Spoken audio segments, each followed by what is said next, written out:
What's going on, Packers fans? Aaron Nagler here with some gut reactions after the Packers dropped their regular season finale to the Minnesota Vikings to the tune, get it, of the score 16-3, and it wasn't that close. The Packers essentially punting on offense all day long. Did get a little something going there in the second half in the run game, but Clayton Tune, props for going out there and leading the offense, but clearly not up to snuff when it comes to operating an NFL level passing game. Packers, again, did make some things happen on the ground, but knew going into this game it would be difficult, and it certainly played out that way. Impressed by the defensive effort and the defensive play from a lot of backups and a lot of guys deep on the roster, deep reserves, getting plenty of opportunities. Exciting to see them both from scrimmage, but also on special teams. Guys you think probably will have opportunities in the playoffs, given how completely different the roster looks now after so many injuries and so many personnel moves. There will be opportunities for some of these guys. Clearly, the only thing you wanted out of today was to not have any significant injuries. Not entirely sure the Packers escaped unscathed. I know we all saw the Javon Bullard injury. Bo Melton also went down. LaFleur was asked after the game about Bullard, and the quote was, "I think he's going to be okay," which is obviously good news, but certainly have to keep an eye on their status here throughout the week. Clearly, the Packers will now scoreboard watch and see who their opponent will be next week. Could be either the Philadelphia Eagles or the Chicago Bears, depending on what happens this afternoon. I'll be sitting back and watching it along with all of you, obviously.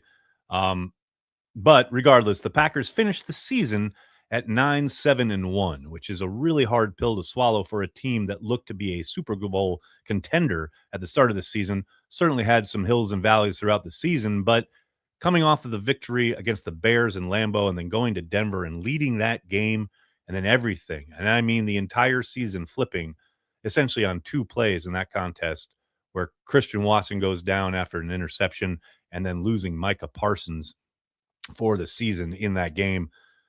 Things really obviously fell apart for the Packers after that, even though they had the game in hand in Chicago the following week, if they can just field an onside kick to end the season on a 4-game losing streak. Certainly not what you want heading into the playoffs. You've heard about the proverbial team nobody wants to face.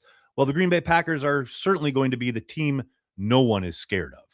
And look, that presents an opportunity to shock the world. And as I've talked about many times, some of the greatest days of my Packers fandom have come in moments where the entire world is counting them out. So I will not do so. And your mileage may vary, but I do think, particularly if they end up in Chicago, the Bears do not present the stiffest of challenges. Yes, it'll be a tough game and a tough environment, but that's a team I like the Packers' chances against. So we'll see how the afternoon plays out. In the meantime, good to see everyone chiming in. Won't be very long today. Clearly, not a ton to talk about after that game in particular. I will be back, obviously, tomorrow for Packers Daily to get ready for the playoffs. What's going on, everybody? Good to see you all chiming in. We got Go Pack Go 928, or sorry, 298. Thanks for the super chat. Letting Bullard and Evan Williams play, LaFleur is not great, and he will go nowhere with him. Well, they do have to play somebody, and they certainly played a mix of deep reserves. I mean, really deep reserves, along with, some frontline guys, no doubt about it. They have packages that they want to utilize. Clearly, as Coach said after the game, both Evan Williams and Bullard were somewhat interchanging at times. But, the frustration from the fan base about personnel selection, it's always going to be damned if you do, damned if you don't. Always going to be second guessed. I got nothing for you. But if that is your determining factor about why the Packers will never do anything with Matt LaFleur as head coach, that's some deep diving right there, my friend. FMCH, what's going on, man? Sorrell, Stackhouse, Hopper look good. Glad we rested, folks. Bring on the playoffs. Go Pack, go. Yeah, Baron Sorrell, very active in this game and certainly looked to be productive. Stackhouse had a couple of really nice moments. Yes, and I'm very glad that mostly guys got rested. Obviously, with the Bullard injury, people are going to be upset, but, at some point you got to operate. You got to play the game, and you're only allowed so many bodies. So I did like the fact that they got out of the game mostly unscathed and did get a good look at a lot of younger talent. E4, what's going on, man? Meh, a preseason game. Has anyone asked Matt LaFleur or any coach why they don't wear a surgical mask instead of using the play sheet to hide their lips? I don't think that's a question that's ever crossed anyone's mind other than yours, sir. I'll try to get someone to ask that, though, at some point. Neil Flynn, what's going on? Minnesota will hang a banner for today's win. I don't know about that. They certainly played to win, and they played their starters, right? And that should be an encouraging sign. If you're talking about the performance from the Packers defense against the Ravens last week, and then you compare it to their performance against Minnesota was running their starters out there for most of the game. Then obviously McCarthy gets hurt. Brosmer came in and didn't really have that deep of a drop off, and the defense held up well. There's good effort, good performances there. I like it. I absolutely liked what we saw on the defensive side of the ball. But as far as the Vikings, they're going to play to win. They should. They end on I think a 5-game winning streak, kind of inverse from the Packers' 4-game losing streak heading into the playoffs. But hey, the Packers are in the dance and the Vikings are not. There's something to be said for that. Scott, felt like a practice squad game. It kind of was. Yeah. I know this is not serious. Like, this is the level of question on Facebook, Chet. Do you think the Browns would trade Garrett for Van Ness? No. No, I do not. Kenneth, how are you, man? NFL should never expand to 18 games. 17 games, clearly too many already. You're not wrong, but 18 games are coming, whether you want them to or not. Now, it's workable and I think doable and could be potentially at least watchable if they go to 2 bye weeks in the season. Get rid of another preseason game, go to 2 bye weeks, and I think you could make it work because it is inevitable. It is coming. And that sucks, but at least try to help guys get right, get rest recovery twice in a season, and you might be able to cobble together a little bit more than what we saw today. This offseason, Matt should throw away his playbook in the trash and set it on fire. I feel like that's a bit of an overreaction, especially after a very meaningless football game. But hey, man, whatever gets you through the night. Gee, I like this. On the bright side, the loss to the Panthers wasn't so bad. They are the NFC South champs. Yeah, shout out to the Panthers for winning the South. Hey, man, they took down the Packers and they took down the Rams, and now they're in the playoffs. Pretty crazy, right? But it is kind of wild to me that I believe the Packers have, 1 or 2 more wins than the Panthers? That's a little nuts.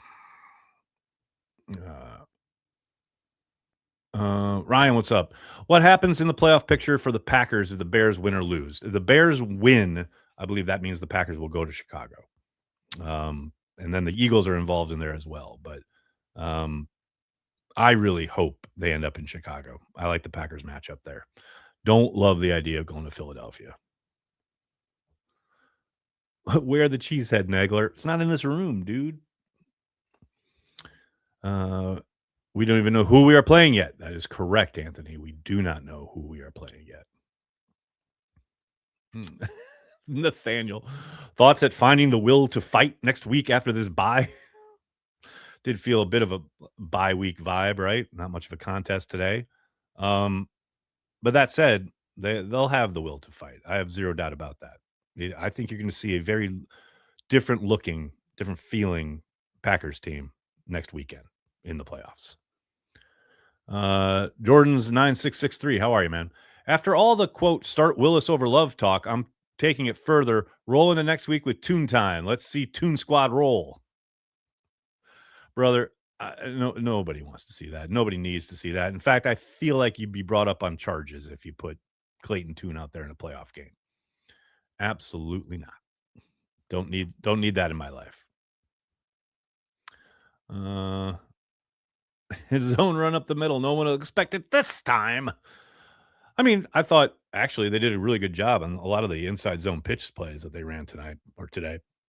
It was one of the few productive offensive plays they could call, and I thought both Brooks and Wilson did a very nice job reading their blocks, getting not only hitting the putting their foot in the ground and getting upfield, but then making yards after contact. It was really nice.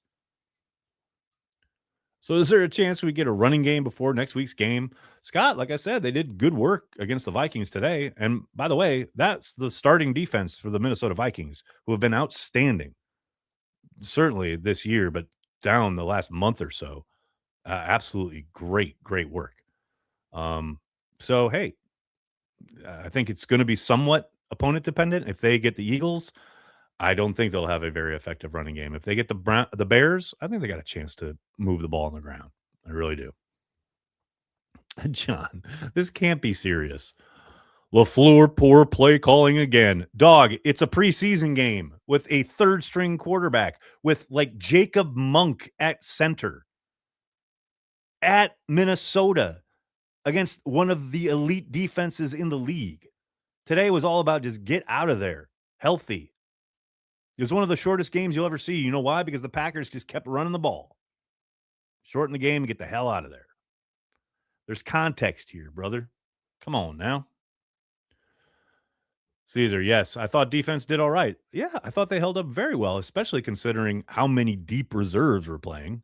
I mean, a teachable moment there for Bartholomew, and Simpson, but Bartholomew in general, I thought played well. And also, I think they got something there when it comes to special teams. He was really flying. Like he was a demon on teams today. That's a promising player right there. Simitovich, what's up, man?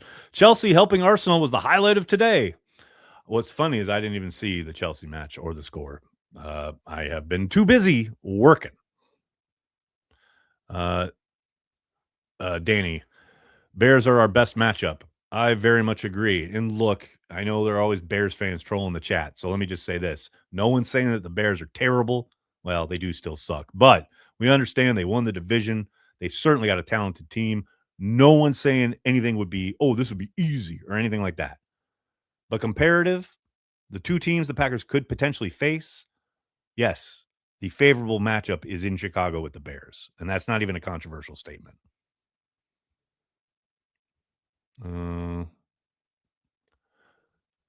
Let's see.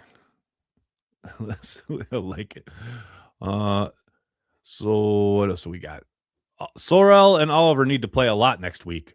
Daniel, I think we'll add Brenton Cox Jr. into that mix. And certainly I think you're going to get some of what you seek. I think Sorrell's got a chance to play a bunch. Colin Oliver, yeah, we'll see. Maybe obvious passing situations, 3 or 4 snaps for the game, potentially, maybe.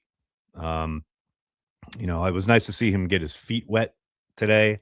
But Baron Sorrell definitely needs to be in the mix. There, I totally agree. I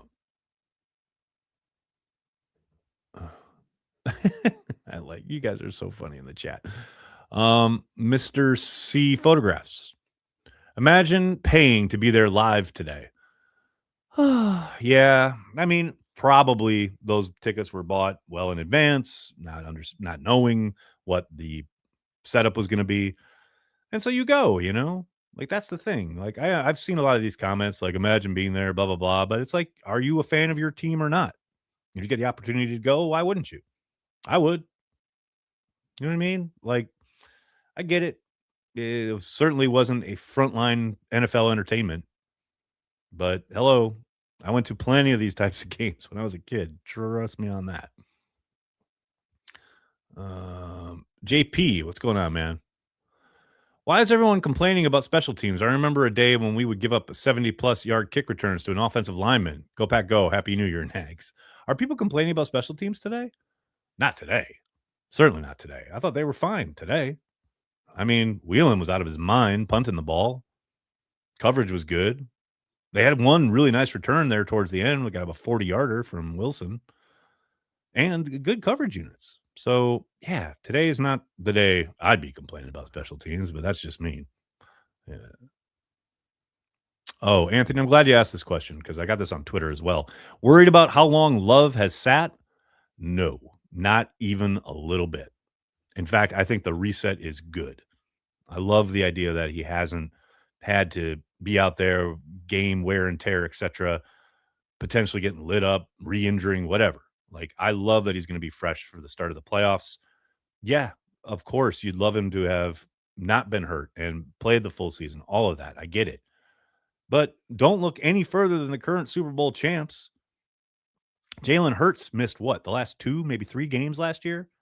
They go on a run, win the Super Bowl. And I'm not saying the Packers are going to do that automatically. I'm just saying I have zero problem with Jordan Love being 100% right before getting into a playoff game. You know, that he has played a ton of football going back to training camp with everyone he's going to be playing with, on Saturday, Sunday, or Monday. I've throwing him out there today would have been ludicrous. So I have zero issues with it. Mike Witt, how are you, man?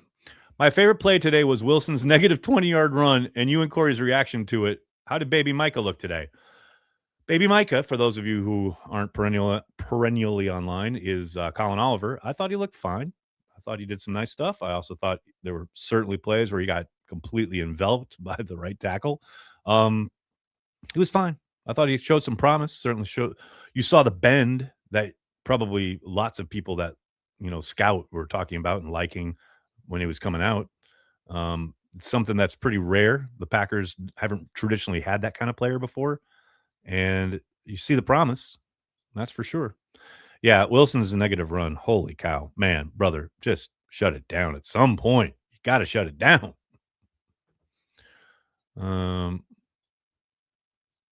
What else we got here? JL, what's going on? Nags, I have a sister who has special needs. Thanks for all your advocacy and love for Green Bay. It helped me through some tough health issues. A heartfelt thank you, and I hope to shake your hand one day. That's incredibly kind of you. Thank you so much, man. I really appreciate it. And look, it's our little world, our little corner of the world over here talking Packers football, but certainly never, ever going to miss an opportunity to advocate for the special needs community. Certainly, you guys, most of you probably know my daughter's on the spectrum. So, very familiar and always ready to do what I can to bring light to any kind of help, support you might need. No doubt about it. What else we got here, folks? Kenneth, thanks again, man. How do you feel about Green Bay's cap situation next year? In my opinion, better than it looks because all cap casualties will be significant underachievers. That's the thing. I'm glad you framed it that way because I do find it funny when people are grousing about the cap, right? And yeah, there's certainly going to be some challenges and they're going to have to make some cuts and things like that. But we want to move on from non-productive players, right? Do you want them to keep these guys around? So yeah, it's going to be tighter than you'd like. There's no question about that. Even potentially, probably moving on from guys like Rashawn Gary, Elton Jenkins, etc. But I like the idea that they've utilized a lot of young talent over the course of the last 3 seasons to get ready as far as having guys in the pipeline. You know what I mean? Now, some probably are going to be better than others in that regard, and they're going to have to continue to draft, develop, etc. But yeah, I think I like the idea of finding a new core in some spots, in some parts of the depth chart, as it were. Imjin Rat, what's going on? Beating the Bears next week would be one of the most excruciating losses in their history. For today only, go Bears. I hear you, man. I hear you. Definitely love the idea of walking out of Soldier Field with a win in the playoffs after a season where they win the division and have been talking mad shit online for months because suddenly, look, we can kind of win some football games. Great. Wonderful. Proud of you, little brother. That's certainly going to be delicious if the Packers can pull that off. Mr. JJ, what's up? Hey, Nags, don't you think that if they add another game to the regular season, they should expand the rosters? 1,000,000,000%, but that's not automatic. It would take ownership agreeing to it. And as we all know, bunch of penny pinchers. They're not interested in the quality of the games. They just want more of them. It's something that the PA is going to have to fight for in the CBA negotiations. But yeah, it makes all the sense in the world. They've just done everything in their power to kind of fight against that throughout their history. Nags, would you prefer being an OC or a DC? Oh, definitely an OC.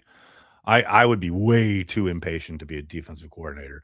I'm like all of you guys. I mean, I just get, okay, start blitzing, start rushing the pass, just start engage 8, start cover 0. Like, I'd just be terrible. I have no patience. So yeah, definitely OC. Traveling Panda.